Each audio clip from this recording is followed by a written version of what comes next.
Hello gamers and welcome to a very special video. In today's video, I want to be closely analysing the most defining features of one of Dead by Daylight's most infamous killers. And if you know who that is, he's also the shittest killer. The twins, they kind of rival that at the moment, to be fair. But it's Kenneth Chase, and it's the clown. So, if you've ever seen a picture of the clown, you probably know what I'm talking about. It's very identifiable, I'll tell you that much. And it's his absolutely stunning figure, his curves, his, 60-year-old beer belly. The big boy has the stature of a fucking hippo, let's be real.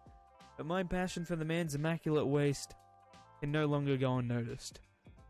Today I want to question the design choices of the clown, which didn't go well, drawing evidence from multiple accounts, which also didn't go well. I wanted to touch on his design in relation to his lore, which is pretty easy, just read his fucking lore, and his overall design and how it affects the gameplay and mood of Dead by Daylight. Firstly, I wanted to establish who the clown is, his history and everything. Like I said, I want to talk about his freaking lore.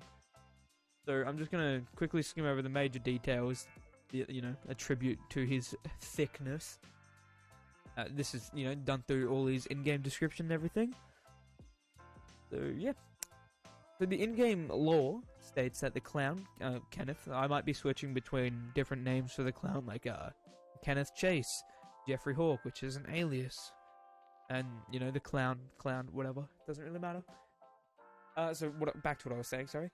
The in-game lore pretty much states that Kenneth in his early years had achieved significant athletic prowess, which is, I'd say maybe a bit contradictory to his current state, and he'd become adept, funny adept word, at catching prey, in his younger years as well.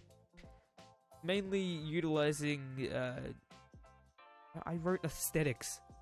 Why did I write am I fucking retarded? Holy shit, no, he utilized anesthetics to catch his prey, and would usually, the very first thing he caught was a bird, he just choked it out with his hands, but usually he'd catch him, and then kill him with his hands, and he's just, his raw power. But he built up the skill, from just catching little things like birds, and then he started catching squirrels and dogs all the way up to when he was like, haha, time to kill a human. So he did that, and each time, we know Clown's Mori, he cuts off a finger of the survivor, and that's really, he keeps a souvenir from each one, whether it be a paw, a feather, and, like we know, fingers. Unfortunately, Kenneth's little stash of fingies and animal parts was actually found by his father, and he was, disowned by his father, kicked out, frick off bro, you can't go killing people. And then Kenneth, luckily, was employed by a travelling circus to work with the ropes. Do I know what that means? No. Can I be bothered looking it up? Also no. But he was hired due to his, prodigious... I'm fucking meant to be good at English, the fuck. Sorry, give me a second, I'm gonna look up.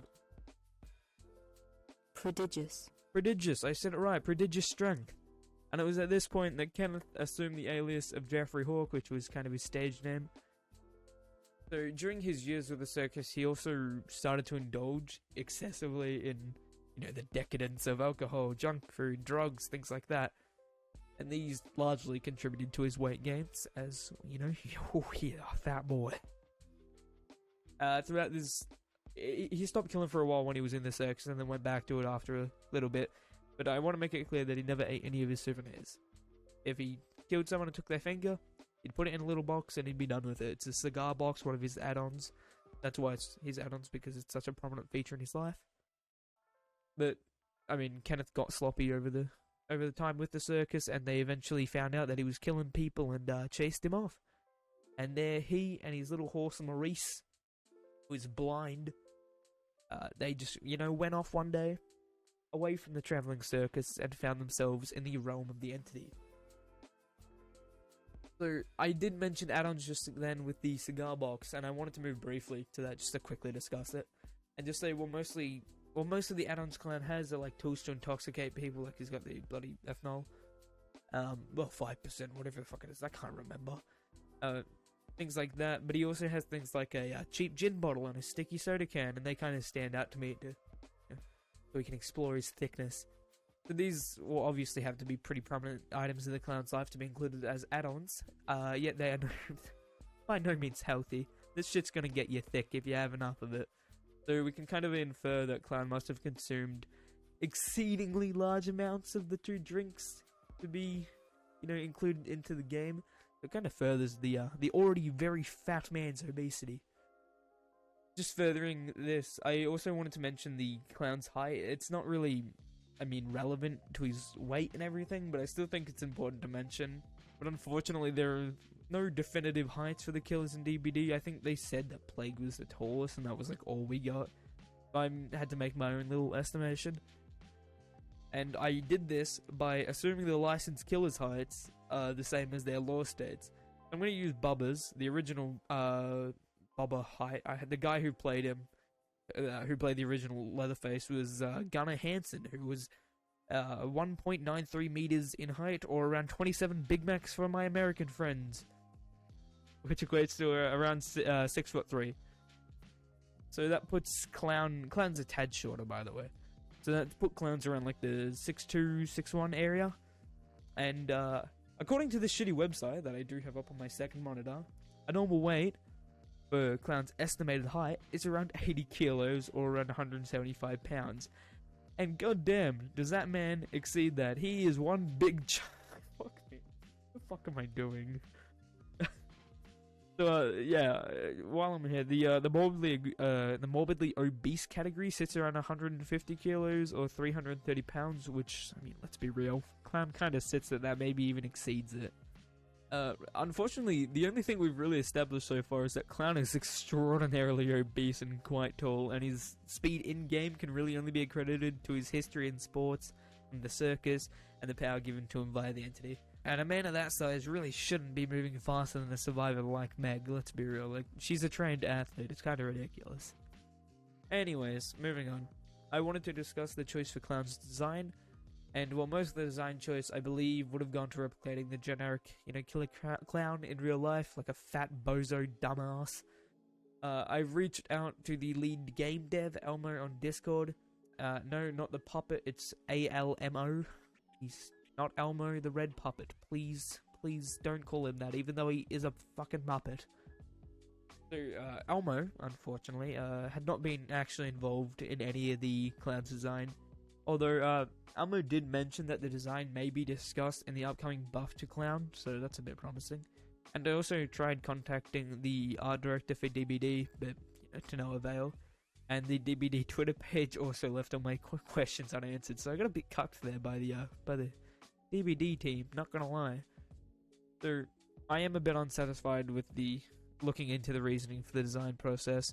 There is still hope with the Clown buff, and that's all I can really hope for at the moment.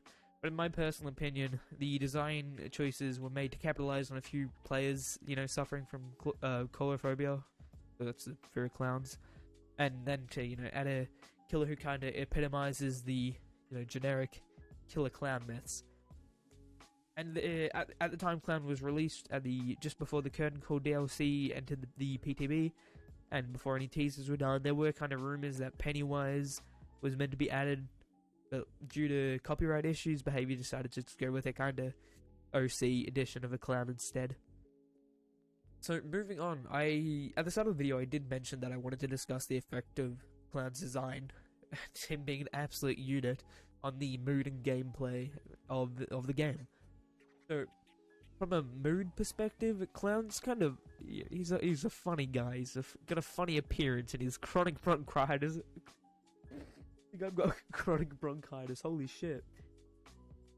Yeah, so he's chronic bronchitis, lung cancer, and, chuck a bit of emphysema in there, and that kind of creates a lighter atmosphere in total, because, everyone just kind of fucking bullies him. But all experienced players can agree that killers in DBD are not scary by any means, and the Clown is no exception to that. In reality, he's kind of looked down upon, to the point where the community in general just kind of bully the shit out of him, for not only being arguably the worst killer in the game, but also looking like a degenerate, overweight Mr. Garrison from South Park. It translates very heavily into the gameplay of DBD, actually, where Clown is, like I've said, relentlessly bullied. This could happen by foreman, object of obsession, Swift squads. I mean, everyone gets bullied by them. Come on, let's be real.